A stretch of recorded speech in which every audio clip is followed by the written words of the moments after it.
皆さんこんにちは。地図旅のお時間です。僕は今神戸に来ています。羽田空港から1時間ちょっとのフライトで神戸空港にやってきました。神戸に来たメインの目的は1泊2日でのお仕事なんですが、出張ついでに神戸や淡路島なんかを巡ってみようと思います。神戸の街並みや歴史に淡路島の美味しいご飯など楽しみがたくさんです。今は神戸空港からポートライナーに乗って三宮に向かっているところです。乗り換えなしであっという間に神戸の中心までやってこれました。海と山に囲まれたコンパクトな歴史ある港町、これが神戸の魅力ですよね。三宮に着きましたがまだ朝の9時、早い時間でも観光できる場所ということで、まずは山手の異人館の方に行ってみようと思います。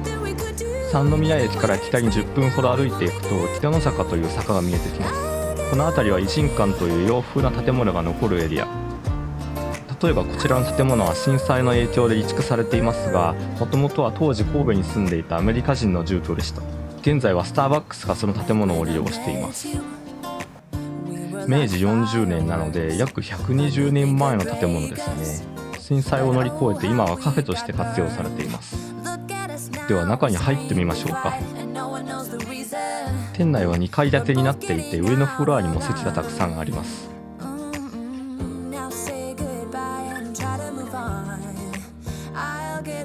この部屋は壁一面にコーヒーに関する絵や写真が飾ってあります。せっかくなら異人館や神戸に関するものならもっとよかったのに。ともあれちょっとここで一仕事していくことにします。結局1時間半くらいお邪魔してしまいました。平日朝はお客さんが少なかったので雰囲気を楽しみたい方はおすすめですね。坂をさらに上がってきました。この辺りが異人館の中心地でしょうか。この一帯に特に多く異人館が残っているようですね。いくつか散歩がてら巡ってみることにします。それっぽい建物がゴロゴロしてますが、昔の建物を今もきれいに維持して見せてくれているのは神戸の人に感謝ですね。こちらはハンター迎賓館。今は結婚式場として守り継がれているようです。これは北のエリアの中心的建物の一つである風見鶏の館です。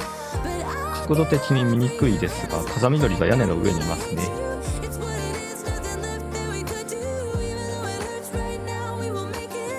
朝から修学旅行生がいっぱい訪れていました。こ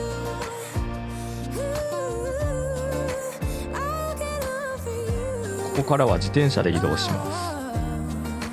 コベリンというシェアサイクルがあるんですが、ドコモのシェアサイクルのアプリで利用可能です。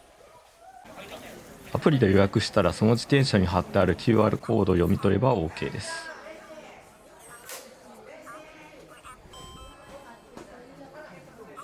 これで駅の方まで一気に駆け下りていきましょう。元町駅まで降りてきました。山の上は全然自転車がなかったですけど、駅前にはいっぱい止まってますね。僕もあの坂を自転車で登るのはちょっと嫌だ。元町は昔は高架下にいろんなお店が入っていて、僕も行きつけのコーヒー屋さんがあったんですが、今はこんな状況。再開発のためとはいえちょっと寂しいですね。ちょうどランチタイムに差し掛かってきたので、これからお昼を食べに行きます。駅から数分のところにあるグリル一平でお昼ご飯を食べます。神戸はその歴史から洋食屋さんが多いですが、元町のグリル一平はアクセスがいいのでよく行くお店です。王道のメニューが並びますが、やっぱりヘレカツかな。12時少し前ですが、すでにお店の外には列ができていました。ヘレビーフカツレツ。タンシチューもうまいんだよな。どれも美味しくて近所に勤めていたら毎日通っちゃうね。オムライスももちろん絶品。悩ましいけど今日はヘレカツにします。ヘレビーフカツレツも 130g にしました。カツレツが美味しいのはもちろんだけど、昔ながらの付け合わせがホッとする味なんですよね。厚めのお肉に絶妙な火の通し加減。年に数回しか来れないからなんだかんだいつもこれを注文してしまう。近所ならいろいろと試せるんですけどね。ごちそうさまでした。神戸に来た目的の半分はもう達したと言ってもいいくらい。では次の目的地に向かいましょう。元町駅から JR で西に向かいます。この次の快速列車に乗ります。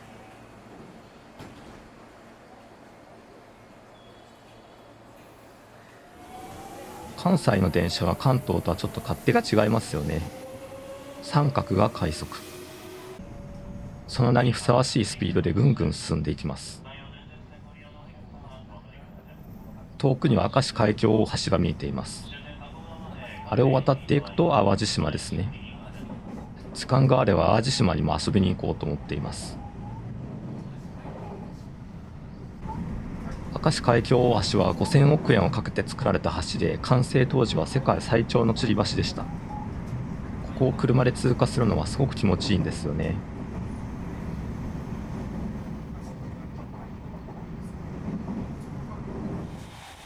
さて、明石にやってきました。神戸と比べるとこじんまりとした街ながら、明石城や明石焼に天文台と有名なものがいろいろあります。ちょっと城跡公園の方に寄ってみましょうか。ここはかつての太陽旅寮、現在のマルハニチロの創業の地なんですね。こちらの中部育次郎さんが創業者。僕が愛する横浜ベイスターズももともとは太陽ホエールズとして発足したわけで、育次郎さんがいなければベイスターズも存在しなかったかもしれない。感謝を込めて拝んでおきましょう。公園はかつてのお堀の名残は残しているものの、本丸は残っていません。でも城郭は残っていて、これだけでも十分に立派で美しいですよね。櫓が3段になっているのはあまりない珍しいものらしいです。さて、それでは山陽電車に乗って少し移動します。4分後の普通列車に乗りましょう。次の行き先はホームからすでに見えてるんですが、明石天文台です。正式には明石市立天文科学館ですね。日本標準時の場所は一度行ってみたいと思っていました。歩いても行けるんですが、一駅だけ電車移動です。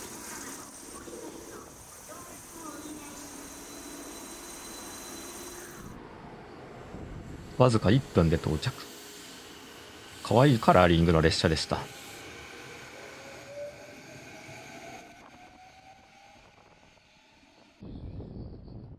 誇らしげに JSTM の文字が掲げられていますね。天文台のための駅という趣。ちょうど今年は日本にプラネタリウムができて100周年の年なんですよね。そしてスバル望遠鏡ができてから25年の節目でもあります。今年は資金山アトラス彗星が見えたり、天文イベントもいろいろと揃い踏みしているような印象があります。これが統計135度の守護線ですね。ロンドンのグリニッチから地球3分の1周とちょっと。せっかくなのでまたいでみました。グリニッチ天文台はみんな守護線をまたりながら写真を撮ってるんですが、明石はとっても静かです。グリニッチはもうすぐ夜明けですかね。目の前にあるのは漏刻というものらしいです。水の水位を利用して時間を測るんですね。中に入ると守護センジャーがお出迎えしてくれました。この辺りは西のカルチャーを感じますね。内部には昔の天体観測の様子を伝える資料や機器がたくさん。この守護線機というのは初めて見ましたけど、どういう仕組みなんでしょうね。いろんなパーツがついていて賢い人の道具って感じがします。これも守護線機なんですが、こっちはパワーって感じ。展示では基礎的なことから教えてくれるので安心ですね。ちなみに僕は数週間前にスバル望遠鏡25周年のイベントでこの明石天文台の方がお話ししているイベントに参加したのですが、ユーモアを交えてすごく楽しくお話ししてくださる方でした。次はエレベーターで天文台に向かってみます。しかし扉がすごいですね。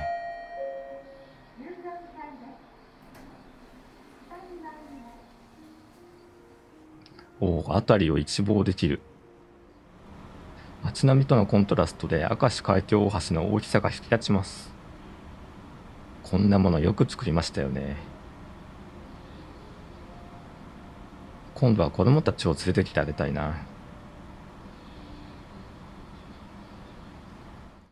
さて、明石駅まで戻ってきました。神戸に戻る前にせっかくなのでこいつを食べていきます。明石焼きです。それっぽいものは食べたことありますけど、本場の明石焼きは初めて。お出汁があります。お出汁は結構熱々、いい香りがします。本場の明石焼きって板で提供されるんですね。これまで食べたのは偽物だったのか。出汁で食べると卵の風味もほんのり感じられていいですね。一応ソースも用意されているので、出汁以外の食べ方も邪道ってわけではなさそう。次はソースで食べてみます。では、これはこれでうまい。ごちそうさまでした。では神戸方面に戻りましょうか。だいぶ暗くなってきました。夜が近づいてるのもあるけど、天気が悪くなってきてるね。今回は神戸駅の近くにホテルを取ったので、そこまで JR で戻っているところです。神戸駅を出てハーバーランド側に出てきました。この周辺は地下でいろんなところにつながってるのが便利だよね。本日のお宿はホテルクラウンパレス神戸。シングルルーム。古くからあるホテルだと思うけど、それにしては綺麗に維持されてるお部屋ですね。外はこんな風景。モザイクを綺麗に見通せる位置ではないけど、遠くの方に海は見える。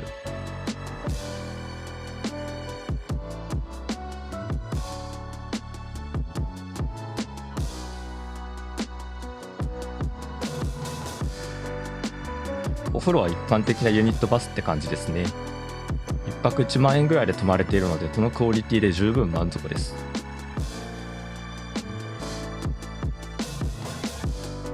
じゃあ荷物を置いたらまた出かけようかな。モザイクの方まで歩いてきました。このコンチェルト号はこの辺りを遊覧するクルーズ船ですね。もうちょっとしたら次の回が出発するみたい。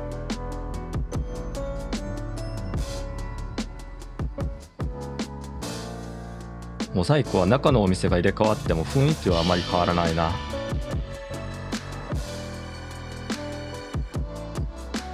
あちらには改修を終えたポートタワーが見えます。2年くらいずっと改修工事をしてたんでしたっけね。そして正面には日本丸がいました。こちらももう少ししたら出港のはずです。この辺りはもう少し暗くなってから後で散歩に来ようかな。神戸では浜田秀明さんの個展を見るのも目的の一つだったので、散歩しながら会場に向かいたいと思います。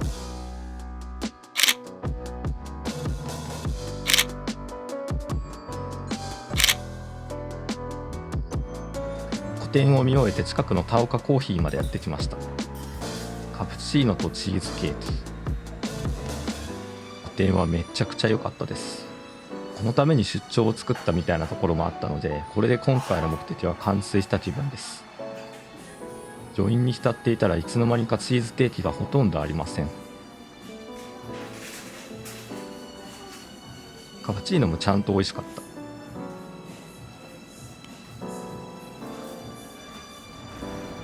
外はすっかり真っ暗です。神戸の中華街である南京町に向かってみます。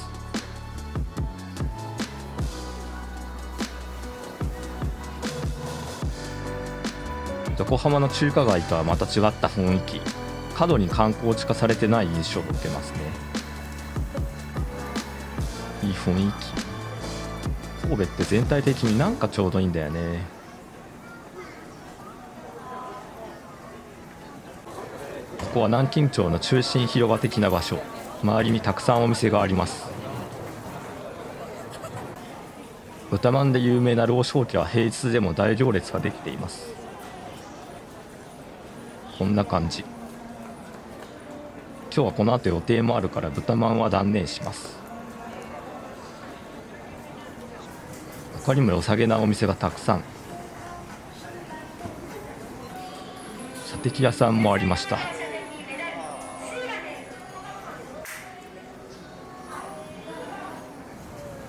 幼少期には後ろ髪を引かれる思いですが、今日は南京町を後にします。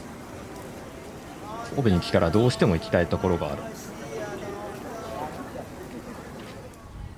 というわけでやってきたのは新長田にある元祖平壌冷麺屋。名前の通り冷麺のお店です。ここで一人で焼肉と冷麺を食べてると神戸に来たなと思います。まずはビール。今日もいっぱい移動した。お肉は塩タンから。関西はタン塩じゃなくて塩タンって言いますよね。今日は一人焼肉なので思う存分自分の焼き加減でやっていきます。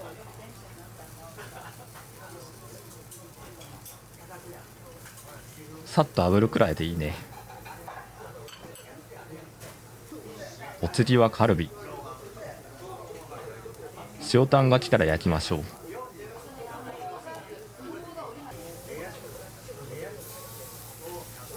カルビ投入。一人焼肉はずっと焼いてないといけないから忙しいね。美味しそうないい音。これも焼きすぎないように注意だな。ひとまずお肉はこれでおしまい。これを食べたら今日の主役を注文します。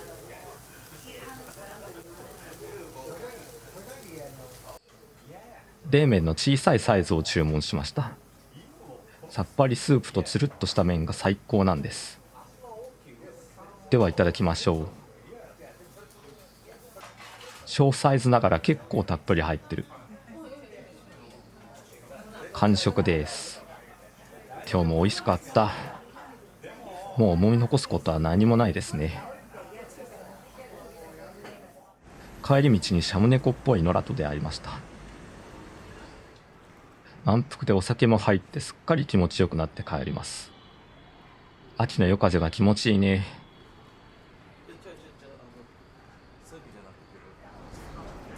さて改めて神戸に帰ってきました。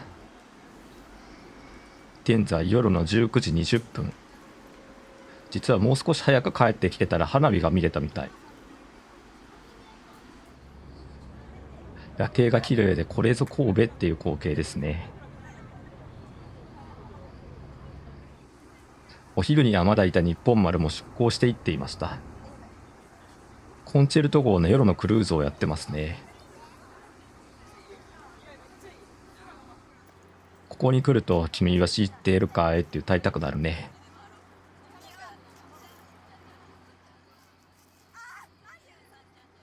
僕は神戸育ちの人への無条件な憧れを持っている気がする。だってこんなおしゃれな環境で育つってずるくないですか？国内で東京以外に住むとしたら神戸は最有力候補だなっていつも思ってます。コンパクトな位置関係の中に全てが揃っている街は神戸だと思います。コンチェルト号がまた出港していきました。働き者ですね。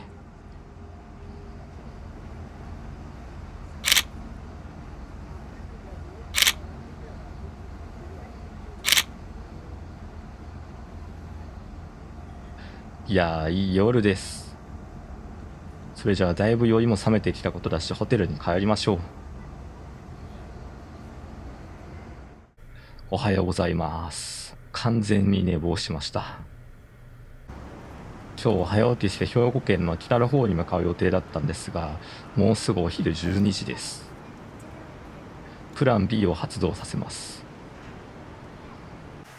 とりあえずカーシェアで車を確保しました。これから淡路島に向かいます。神戸から30分ほど車を走らせてやってきたのが淡路サービスエリア。今日は土曜日なのもあってとっても混んでいます。ここは高速道路内にあるサービスエリアなんですが、ちょっと普通じゃないんです。普通じゃないポイントその1、サービスエリアなのに巨大観覧車があります。なんでこんなものを作ろうと思ったのか。普通じゃないポイントその2、目の前が明石海峡ビュー。移動の休憩地点じゃなく目的地になりうるくらい魅力が詰まっているのが淡路サービスエリア。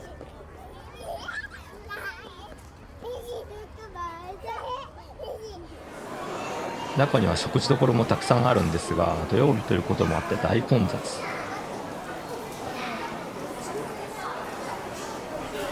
平日はここまでじゃないんですけどね。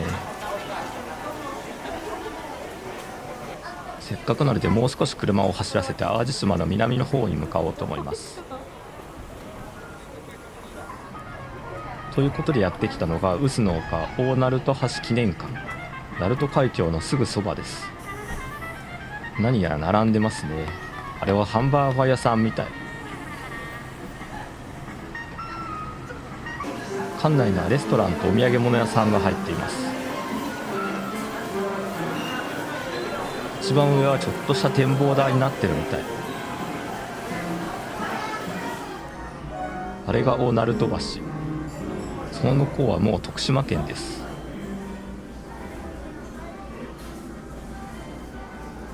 こっちには玉ねぎのモニュメント。結構たくさんの人が写真待ちをしています。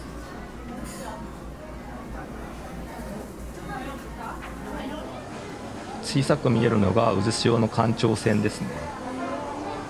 昔徳島側から見たことがありますが、渦潮のすぐそばまで行くのでかなり迫力があります。館内はとても賑やか。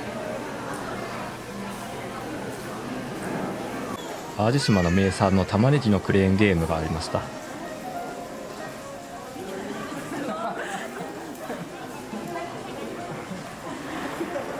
かなり立派な玉ねぎですね。いろいろと種類があるみたいで、こちらは塩玉。しょっぱいわけじゃなくてミネラル豊かな土で育った甘い玉ねぎらしい。潮風玉ねぎ。こっちは蜜玉。この後の予定がなければ買って帰れたんだけどな。お隣の徳島のキントキームも売ってます。こっちはプリン。見た目も可愛いね。玉ねぎを生かしたカレーも売ってます。淡路島には美味しそうなものがたくさんあるね。せっかくなのでレストランでご飯を食べていくことにします。なんか玉ねぎ型のシートもあるね。こちらメニューの一部なんですが、どれも美味しそう。写真がどれもよく撮れてる。きちんとデザインの手が入っていていいね。サワラとかタイが旬なのかな。すべて美味しそうで本当に迷っちゃうね。このちょい盛りってのいいね。サワラとタコを食べてみようかな。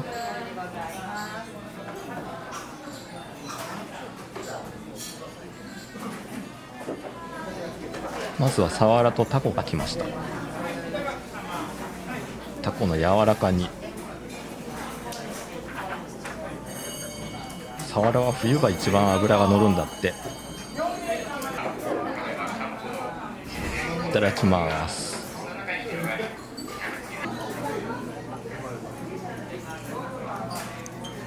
タコは確かにすごく柔らかい。続いてメインの淡路牛のひつまぶしです。美味しそう。お肉がたっぷり乗ってますね。ソースはやっぱり玉ねぎソース。さらには玉ねぎサラダに。ここにお出汁は入っていてかけていただきます。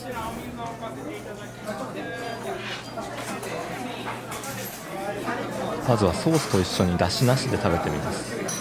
匂いからして美味しそう。いただきます。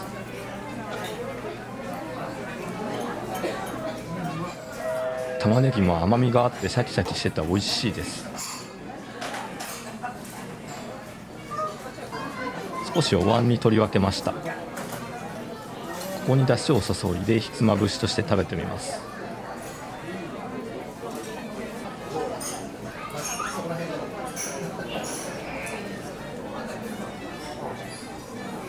こんなもんかな。ではいただきましょう。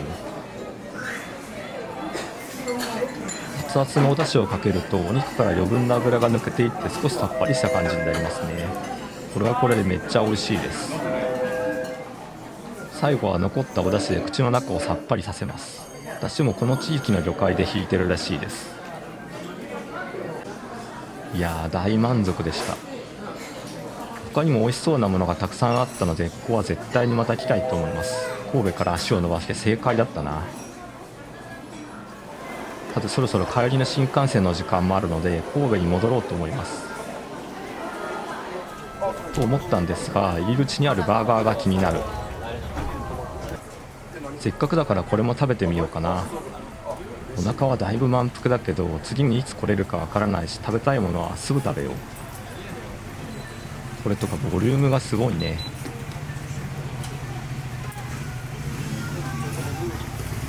さすがにセットのポテトやドリンクはお腹に入らないので単品にしました。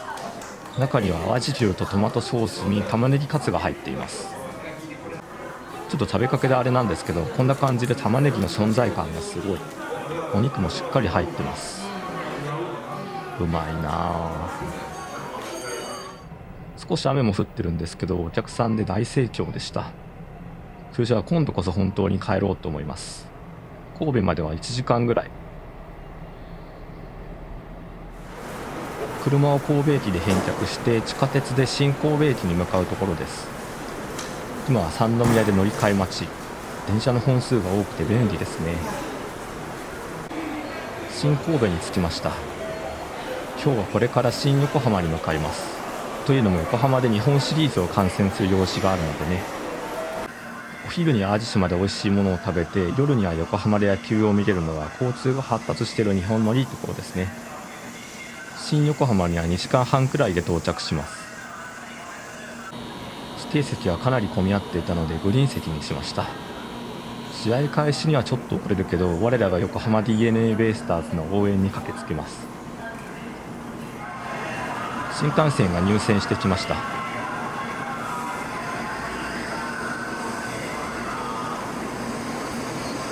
こいいね。これで地図旅として訪れた都道府県は10カ所目。期県としては初めてでしたね。今回は兵庫の北部の方には行けてないので、また今度リベンジしたいと思います。それでは今回の旅はここまで。果たしてベイスターズは勝てるのか。それではまた次の動画でお会いしましょう。さようなら。